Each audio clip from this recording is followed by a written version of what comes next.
This episode is brought to you by Fox One. Watch all 104 matches of the FIFA World Cup live in 4K for just $19.99 a month with 3 days free. Build your own multi-view, choose up to 3 streams, and follow player spotlights. Stay on top of every moment with live stats, highlights, and instant replays. The FIFA World Cup, streaming live on Fox One. Offers are subject to change. See fox.com for complete terms and conditions. This episode is brought to you by Google Health. Stop chasing someone else's definition of health. What matters is what's healthy for you. Google Health offers a new kind of coach built with Gemini for effortless tracking, sleep insights, and holistic coaching tailored to you. Visit googlestore.com to learn more and start a new relationship with your health. Requires Google account, Google Health app, internet, and Google Health premium subscription. Features subject to change. Availability and results vary. Not intended for medical purposes. Works independently of Gemini apps. Check responses for accuracy.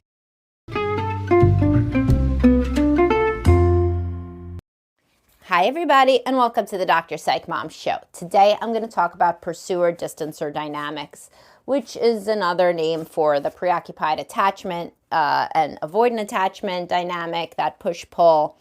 And I will start digging into that and how it is bad for both partners, which most people don't realize. It's that, you know, they think that only the pursuer is suffering, but it's really both.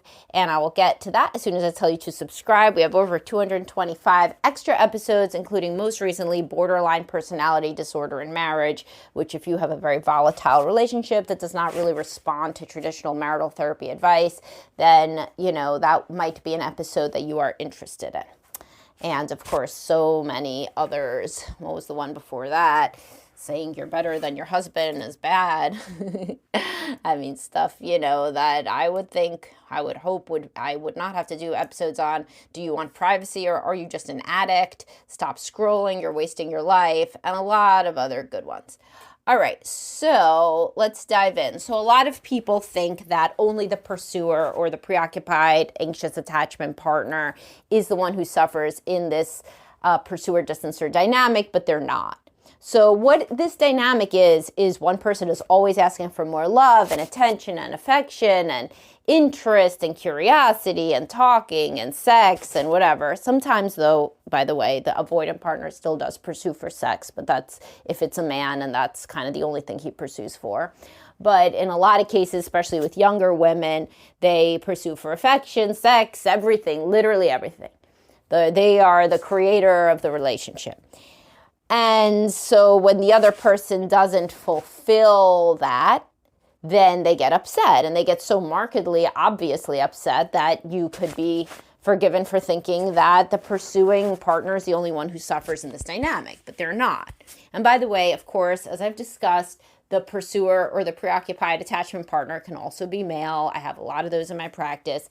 There's fewer in the world of preoccupied attachment men than women, but there's no small number of millions of them, you know, so there's still enough for it to be like the people that come into therapy and the people that talk on relationship forums are all, you know, preoccupied attachment guys. Otherwise, they would not be interested in relationship forums. So as I've discussed many times, if you engage on the internet about relationships, you're talking to preoccupied attachment people of both genders solely, because avoidant people would not be engaging there.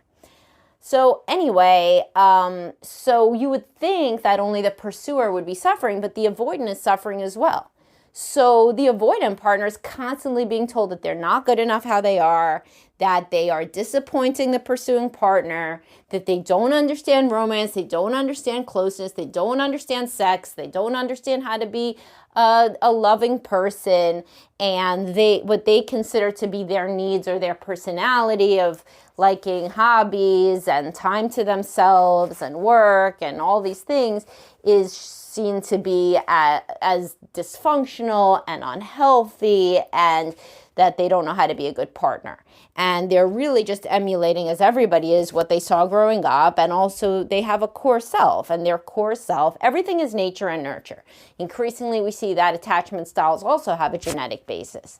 So they are doing what they're basically wired to do and what they were raised to do, which is basically not to rely too much on anybody, not to, quote, burden anybody by having any needs of their own, And they think this is being a good partner, but they're being constantly told that it's not. And that, in fact, they're a disappointing partner. And they frequently told that they're being dishonest, or that they are being honest, but they are told that in their mind that they should be dishonest. So for example, a woman will say, why don't you care? Why don't you miss me when I go away overnight?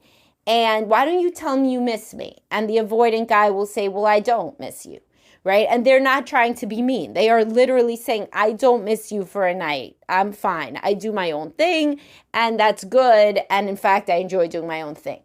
But they feel that they're being told to lie, and that's the only way that they can be loved, is if they say, yes, I miss you so much, I wish you didn't go, but that isn't how they feel. So they think that by virtue of them being honest, they are unlovable. And honestly, of course, that's how the preoccupied attachment partner feels as well, that by verbalizing how much they need and want closeness and connection, they're pushing the other one away, and they are.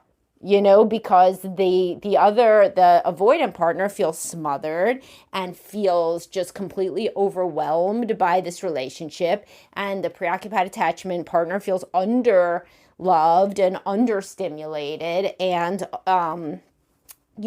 and that there is a deficit in the attachment. And so both of these people are struggling. And they've often seen dynamics just like this in their family of origin growing up, where one parent was pursuing the other one to no avail, and the other one didn't really care or give attention. And so, or at least that's how it was perceived by the child.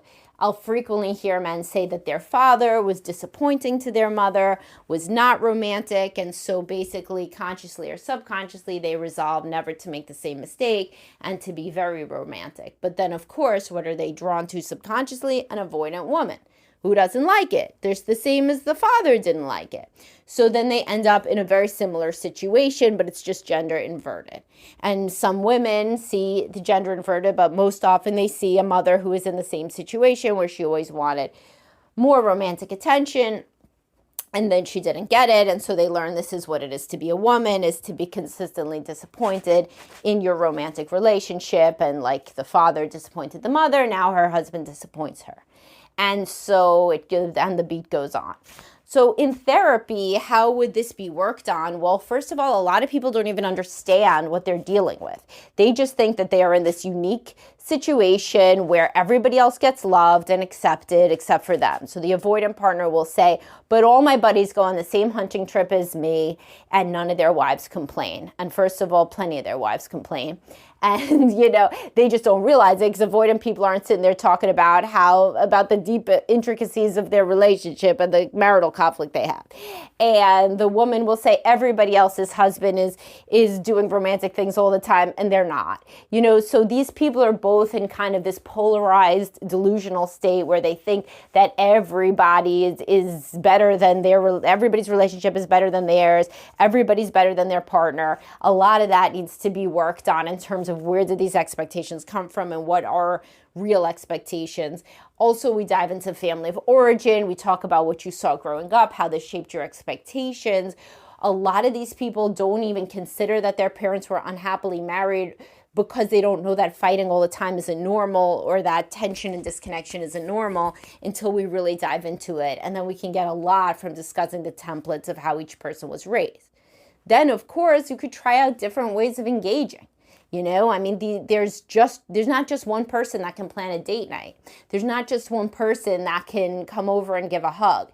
Sometimes the avoidant partner really needs to practice doing some of these things within a safer environment where they don't feel like they're going to be overwhelmed. And if they give a hug, then they're going to be locked into giving a hug every 10 minutes for the rest of their life, like some kind of hellscape. And so trying out new behaviors in kind of a safer environment with some natural checks and balances and some accountability with the therapist, who kind of gives a sense of what's healthy and what's functional versus what would be too much or too little, can be very useful. And also different communication styles. A lot of these relationships get really volatile.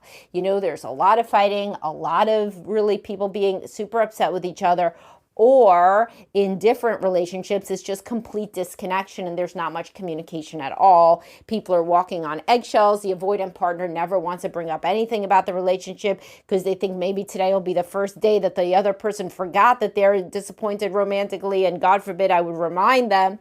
And then the preoccupied attachment partner just kind of yearns silently for more closeness without ever really verbalizing in any kind of helpful way what that would even look like to them or why they want it. So increased and deeper communication is something that we really work on in couples therapy as well in these sort of dynamics. And then there's also these real world kind of issues that come up that couples need to brainstorm around. So what do you do when one person wants to travel for work all the time and the other person never wants them to travel for work?